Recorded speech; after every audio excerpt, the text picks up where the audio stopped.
జ్యోత్స్న ఇద్దరు రౌడీలను పిలిచి వాళ్ళతో డీల్ మాట్లాడుతూ ఉంటుంది.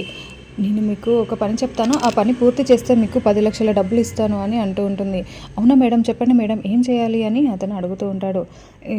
ఇంకా ఈ అమ్మాయిని మీరు చంపేసేయాలి అని ఒక ఫోటోని చూపిస్తూ ఉంటుంది. ఇంకా అలా ఓకే మేడం, అలానే చేస్తాము. పని పూర్తయ్యాక మీకు ఫోన్ చేస్తాము. మేము 100కి 1000కి పనులు చేసేవాళ్ళం మేడం. మీరు 10,00,000 ఇస్తా అంటున్నారు. మీ పని తప్పకుండా పూర్తి చేస్తాం మేడం అని చెప్పి ఆ ఇద్దరు రౌడీలు అక్కడి నుంచి వెళ్ళిపోతారు. ఇంకా దీప, కార్తీక్ ఇంట్లో నిద్రపోతూ ఉంటారు. అప్పుడే ఒక రౌడీ గోడ దూకి కార్తీక్ వాళ్ళ ఇంటి లోపలికి వస్తాడు. వచ్చి కార్తీక్ వాళ్ళ గదిలోకి వస్తాడు. దీప, కార్తీక్ ఏమో మంచి నిద్రలో ఉంటారు.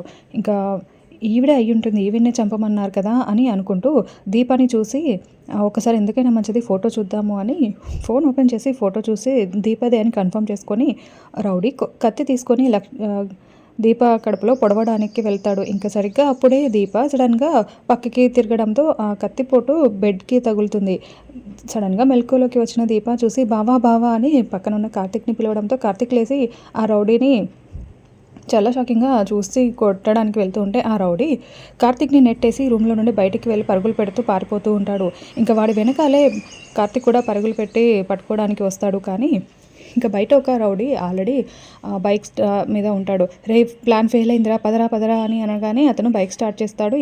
ఈ ఇంకో రౌడీ వెళ్ళి బైక్ ఎక్కి అక్కడ నుంచి వాళ్ళు పారిపోతారు. కార్తీక్ ఎంత ట్రై చేసినా వాళ్ళని పట్టుకోలేకపోతూ ఉంటాడు. ఇంకా దీప ఏమో చాలా టెన్షన్ పడుతూ నన్ను చంపడానికి ఎవరు వచ్చారు అని అనుకుంటూ ఉంటుంది.